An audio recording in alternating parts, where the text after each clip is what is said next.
की सच्चाई, सच छुपने नहीं देंगे। आदाब, मैं हूं हाफिज गुलाम सरवर और आप देख रहे हैं देश की सच्चाई। तमाम भाजपा समर्थित चैनल जो है, चाहे वो यूट्यूब हो या मेन स्ट्रीम मीडिया हो, वो तो पिछले एक हफ्ते से सिर्फ एक ही खबर चला रही है कि बिहार में नीतीश कुमार की सरकार गिर जाएगी। हाँ, उपेंद्र कुशवाहा ने बगावत कर दिया। उपेंद्र कुशवाहा के बागी होते ही नीतीश की हालत खराब।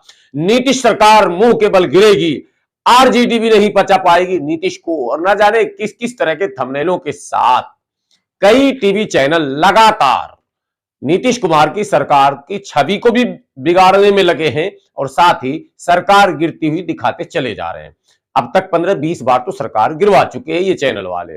अभी भी लगातार इसी तरह की खबरें चल रही है कि उपेंद्र कुशवाहा बड़ी तादाद में जेडीयू के विधायकों को तोड़कर भारतीय जनता पार्टी से मिलकर नई सरकार बनाएंगे। और हां, उपेंद्र कुशवाहा के बारे में यह भी कहा जा रहा है कि बिहार के वो शिंदे साबित होंगे। जी हां, अचानक शिंदे की तरह उपेंद्र कुशवाहा भी एक चमत्कार दिखाएंगे और महाराष्ट्र की तरह बिहार में भी एक नई सरकार बनेगी। लेकिन नहीं, बिहार के इतिहास को समझना बहुत जरूरी है।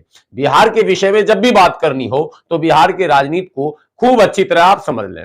उपेंद्र कुशवाहा के कद काठी को भी समझ लें, उपेंद्र कुशवाहा के पॉलिटिकल कैरियर को भी देख लें, पिछले इतिहास को भी निकाल कर देख लें। उसके बाद आप फिर इस नतीजे पर पहुंचे। ये तो है पत्रकारिता। लेकिन बगैर कुछ देखे समझे एक उपेंद्र कुशवाहा अगर कुछ बोलते हैं या फिर पार्टी लाइन से हटकर कुछ बयान देते हैं या ट्वीट करते हैं तो इससे सरकार को सीधे सीधे गिरा देना, नीतीश कुमार को खत्म कर देना, नीतीश की राजनीतिक हत्या कर देना या ये कह देना कि नीतीश के युग का अंत हो गया, ये मैं समझता हूं चाटुकारिता तो हो सकती है, पत्रकारिता तो नहीं हो सकती। पत्रकारिता तो यह है कि बिहार के उस तमाम घटनाक्रम को सामने रखते हुए आप फिर इस विश्लेषण को प्रस्तुत करें कि अब तक के जितने घटनाक्रम हुए हैं उसमें उपेंद्र कुशवाहा या उन जैसे दूसरे और नेताओं की क्या भूमिका रही है। तो आपको आज ये जानना होगा कि आखिर उपेंद्र कुशवाहा और उन जैसे दूसरे नेताओं की भूमिका क्या क्या रही है। उपेंद्र कुशवाहा अकेले नहीं है, इससे पहले भी कई ऐसे नेता सामने आए जो पार्टी में तो कद्दावर हुआ करते थे लेकिन बगावत करने के बाद वो खुद विधानसभा चुनाव जीतने के लायक भी नहीं रह सके। एक दो नाम नहीं, बिहार के राजनीति में ऐसे दर्जनों नाम भी मिल जाएंगे। उपेंद्र कुशवाहा जेडीयू में आज पहली बार नहीं है। नीतीश कुमार के वो पुराने साथी रहे हैं, पुराने सिपहसालार भी रहे हैं, विश्वास पात्र भी रहे हैं, करीबी भी रहे हैं। लेकिन आपको पता है कि बागी भी पहली बार नहीं हुए हैं। ये जो बगावत का तेवर है उपेंद्र कुशवाहा का या जो बगावती बयान है उपेंद्र कुशवाहा का, ये भी कोई पहला मौका नहीं है। इससे पहले भी बगावत की थी, तभी तो रालोसपा बनाया था। लेकिन रालोसपा बनाकर उपेंद्र कुशवाहा ने क्या क्या इतिहास रचा साहब। रालोसपा बनाकर एक हवा चली, आंधी चली, उसमें उस आंधी और हवा में भी जेडीयू साथ में थी। जी हां, जी हां, इसको पहले याद रखें। आज की तारीख में दो पार्टी में बटी रामविलास पासवान की पार्टी, लोक जनशक्ति पार्टी, लोजपा, ये सब एनडीए के साथ थे और बिहार की 40 लोकसभा सीटों में से 39 पर इनका कब्जा हो गया। लेकिन उपेंद्र कुशवाहा के केंद्रीय मंत्री बनने के बाद जो विधानसभा चुनाव हुआ तो केंद्रीय मंत्री रहते हुए इन्होंने बिहार में कोई ऐसा कारनामा अंजाम नहीं दिया कि विधायकों का एक बड़ा समूह इनके पाले आ जाए। भाजपा तो तब भी खेल खेलना चाह रही होगी, भाजपा तब बैठी तो नहीं होगी, क्योंकि चाणक्य तो बहुत दिनों से भाजपा में है, पहली बार तो कोई चाणक्य आए नहीं।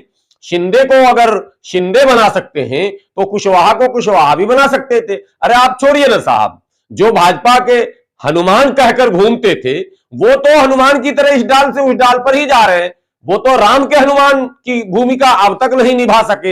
हाँ, भाजपा के हनुमान जरूर है, क्योंकि इस डाल से उस डाल, उस डाल से उस डाल। अभी भी बिहार के मतदाताओं को यह पता नहीं है कि चिराग पासवान किस खेमे में जाकर अपना चिराग जलाएंगे, यह पता किसी को नहीं है। अभी स्थिति ऐसी है कि चुनाव के समय किसी घर में वो जाएंगे और वहीं अपना चिराग जलाएंगे। हालांकि चिराग की अहमियत अब चिराग की तरह ही है, लालटेन या फिर बल्ब की तरह नहीं है, क्योंकि चिराग कभी भी फूकों से बुझ जाता है। सो अब तक चिराग पासवान की भूमिका वैसी ही लग रही है कि कभी भी वो बुझ सकते हैं। बहरहाल मैं चिराग पर बात भी नहीं करना चाहता, मैं तो उपेंद्र कुशवाहा पर यह बताना चाहता कि बिहार के विषय में यह तो आपको समझना होगा कि आज की मौजूदा स्थिति में उपेंद्र कुशवाहा की हैसियत कितनी है।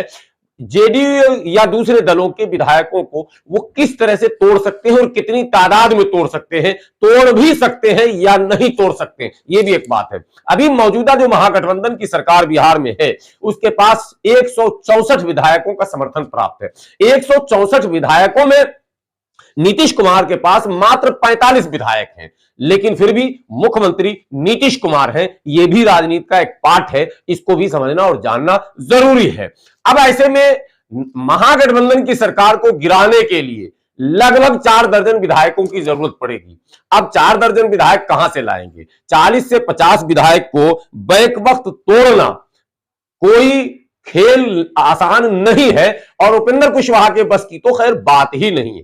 भारतीय जनता पार्टी की पूरी ताकत भी लग जाए, उपेंद्र कुशवाहा का चेहरा भी लग जाए, तो भी 40 से 50 विधायकों को बैक वक्त तोड़कर लाना संभव नहीं है। 45 तो विधायक ही हैं जेडीयू के, और महागठबंधन की सरकार के पास 164 विधायक हैं। 42-43 विधायक चाहिए। गोया के पूरा का पूरा जेडीयू अगर उपेंद्र कुशवाहा के साथ चला जाता है तब तो सरकार गिरेगी, अन्यथा सरकार कहीं से नहीं गिरती। अब चलिए, पूरी जेडीयू नहीं जा रही है, आधा संभव ही नहीं है, क्योंकि उपेंद्र कुशवाहा का वो कद जेडीयू में नहीं है और जेडीयू के मौजूदा विधायकों में कोई भी ऐसा विधायक नहीं है जो सीधे सीधे उपेंद्र कुशवाहा के संपर्क में हो। कारण पिछला चुनाव जो हुआ था तो यही उपेंद्र कुशवाहा थे जो मुख्यमंत्री के दावेदार थे, और असदुद्दीन ओवैसी और दूसरे कई दलों के साथ ये हेलीकॉप्टर से उड़ रहे थे। तब तो नीतीश को पानी पी पी कर कोस रहे थे, जेडीयू और आरजेडी के उम्मीदवारों को हरा रहे थे इनके उम्मीदवार, हालांकि कहीं नहीं हरा सके, खुद हार गए। तो ऐसे में जो जीते हुए विधायक हैं वो तो एंटी उपेंद्र कुशवाहा जीते हैं, तो वो अचानक उपेंद्र कुशवाहा की तरफ उनका हृदय परिवर्तन कैसे हो जाएगा? वो तो जेडीयू और नीतीश कुमार की रहमो करम से जीते हैं, तो फिर वो उपेंद्र कुशवाहा की तरफ कैसे चले जाएंगे? भविष्य की राजनीति भी तो उन्हें करनी है अपने क्षेत्र में। तो ऐसे में कुछ बदनसीब विधायक 2-4 ऐसे हो सकते हैं जो अपनी राजनीति दांव पर लगाकर उपेंद्र कुशवाहा के पक्ष में खड़े हो सकते हैं। अब तक के इस रस्साकशी में, अब तक के इस तल्ख बयानी के दौर में एक भी जेडीयू का विधायक खुलकर उपेंद्र कुशवाहा के समर्थन में बोलने को भी तैयार नहीं हुआ है, तो फिर टूट कर जाने का तो सवाल ही पैदा नहीं होता। अब फिर जब जेडीयू नहीं टूट रही है तो टूट कौन रहा है? हंगामा यह है कि कांग्रेस पार्टी तोड़ी जा रही है। कांग्रेस के खाते में केवल 19 विधायक हैं, कितने तोड़ सकते हैं? 19 में कुछ मुस्लिम विधायक भी हैं, कुछ दलित विधायक भी हैं, कुछ स्वर्ण विधायक भी हैं।